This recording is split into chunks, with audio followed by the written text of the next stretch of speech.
You're about to watch the 100th episode of Fearless in the Kitchen, and I really wanted the video to turn out perfectly. It didn't.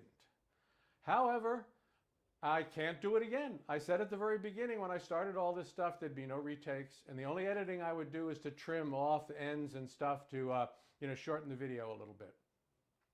So the product at the end still turns out good. The instruction is still in there. I'm sure you're going to enjoy it, so welcome to the 100th episode. Hello and welcome to the 100th episode of Fearless in the Kitchen.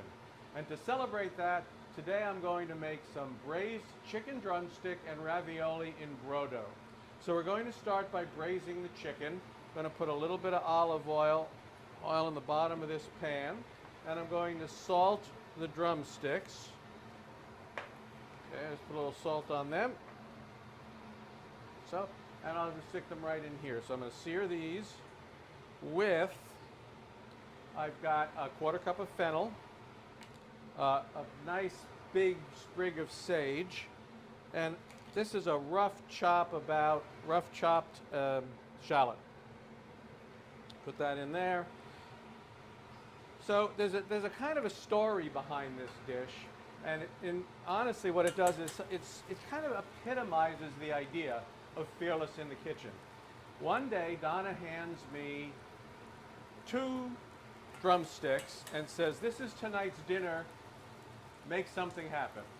So I'm like, okay, I got to do something a little bit interesting with this. I just can't, bake a couple of drumsticks or something like that and call it a day. I got to sort of make it interesting. So I came up with this recipe on the fly, and as you're going to see, there's a lot of different parts to it, and I kind of got a little bit sort of carried away.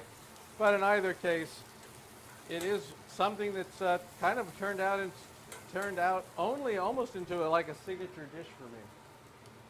So got the chicken going in there. Doesn't take very long. I just want to get this first sear on it. All right, and get some of those flavors in, initial flavors in, get a little caramelization on the veg. So I got this up pretty high. I mean, just so you know, that's why I have the fan on here, the exhaust fan. As you can see, I've got it pretty high, and I'm making quite a bit of smoke. And and you get on this when you sear something like this in a little bit of oil, you get some deposits, some stuff that sticks to the bottom. So the next thing, now that I've kind of seared it up, is I'm going to deglaze it with a little bit of red wine. So just put some red wine in, and that'll get all those lovely bits to come out off the bottom. Stir that around. And I'm going to add the rest of the flavors to this. I have a small bunch of thyme that goes in. This is like 2 dozen black peppercorns, a couple of bay leaves, and then I have to, put in the liquid for braising. So I have some chicken stock here, unsalted chicken stock, and I want to put enough in here to get it, cover these. I don't want to submerge them. I'm not boiling the chicken, I'm braising it. So I want to put enough in here so it comes up about halfway on the chicken. Okay, I'm going to bring that back to a nice, rolling simmer. And then what I do then is I just cover it,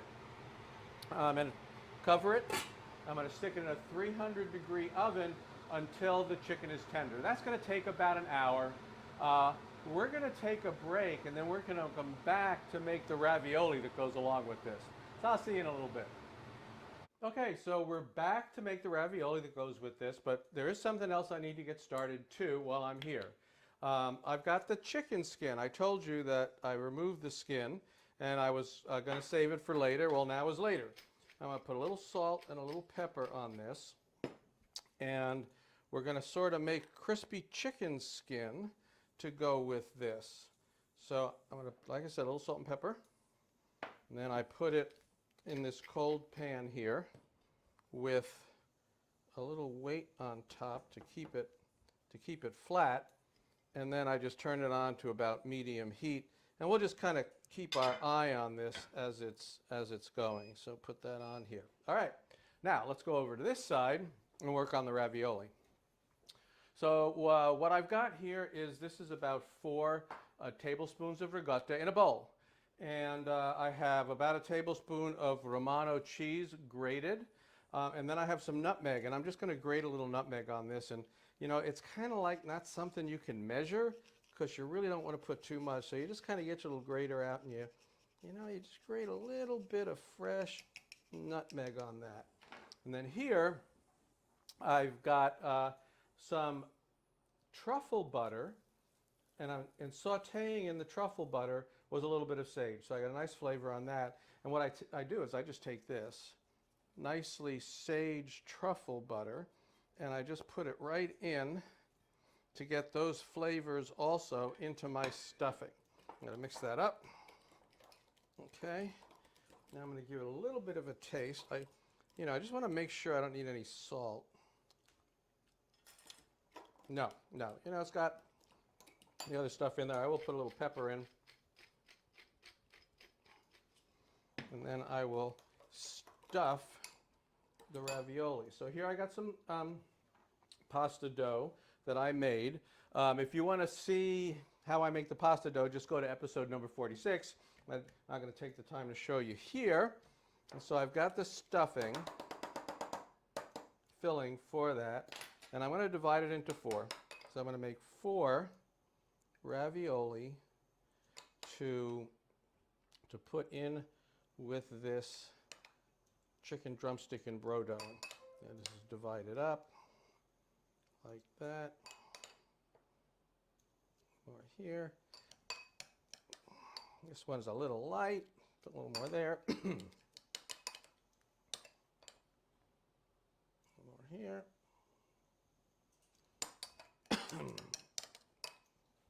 And a little more here.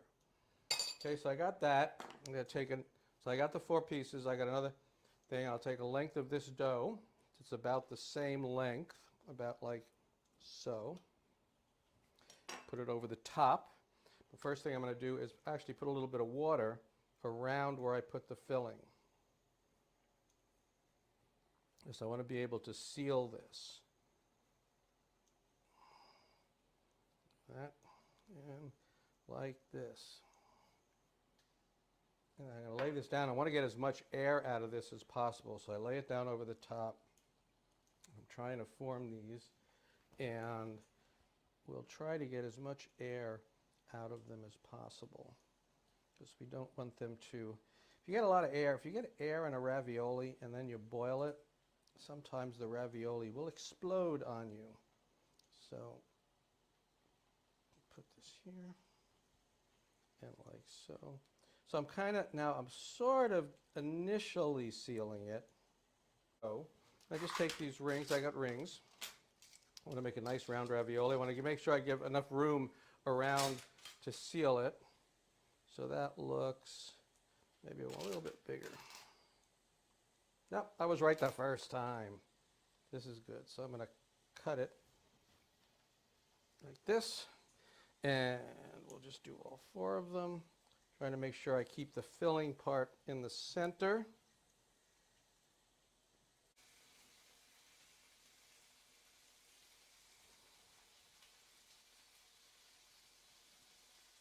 Pick up where I left off.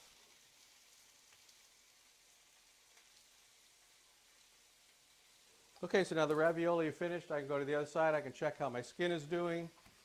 Let's go over here and see how this is working.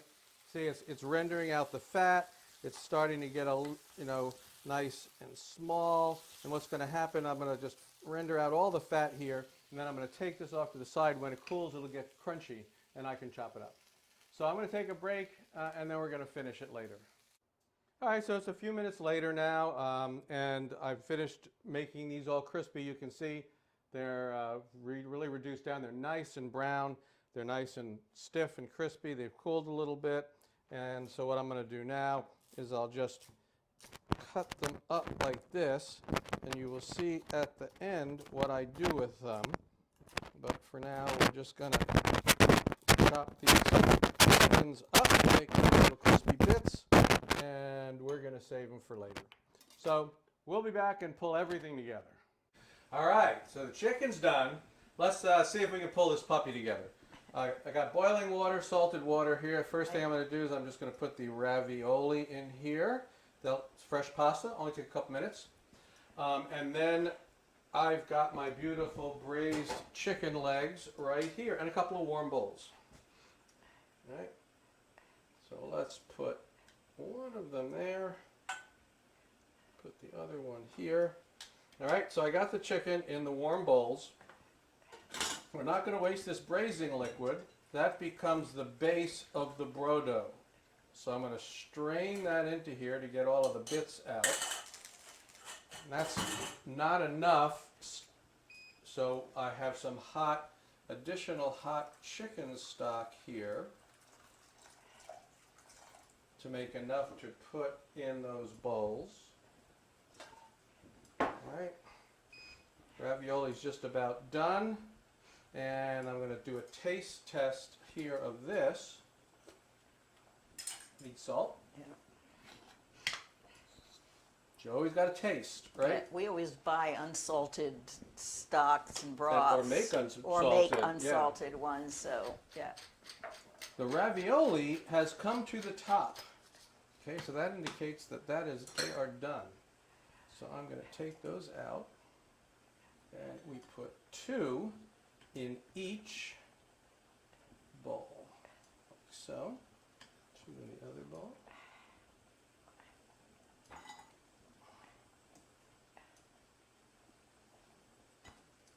Okay, let's make them pretty. Let's flip them so that you can see those nice little ridges that we made with the fork in order to seal them up.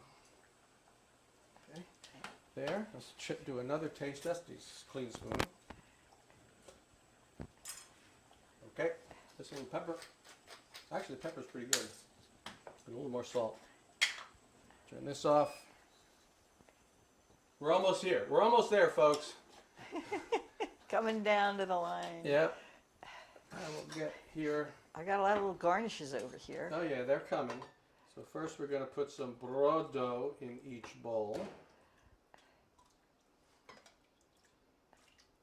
That looks pretty intense. It is, it is. I mean, the braising, it takes, the time when it braises, it picks up all of that nice dark color. It's a really nice looking brodo. And then we do the garnish part. So I'm going to put this over here, almost by you. Almost. And then we're going to put some fresh fennel. We're going to scatter some fresh fennel over the top. The green parts of scallion. And some of those crispy bit chicken skins, which I put in at the last minute because they're going to start to get uncrispy in there. And there it is, done and done, finally. The braised chicken drumstick and ravioli in brodo that started with Donna giving me 2 drumsticks and saying, make dinner. And this is what happened. This is what happened. Oh, this is so yummy. I mean, the broth is just rich and tasty. And I want to get a little crunch before it disappears from that skin. Yeah. And a little bit of the ravioli. And the nice thing about that is you start to eat the ravioli and the broth then gets into that too. It actually gets in with the ricotta and the cheese. Oh yeah, perfect. That filling is wonderful. Right there. So, this is not your mother's chicken soup. That's very true. Right? So, thank you very much for joining us, for this 100th episode of Fearless in the Kitchen. And we're going to keep going, folks. See you next time.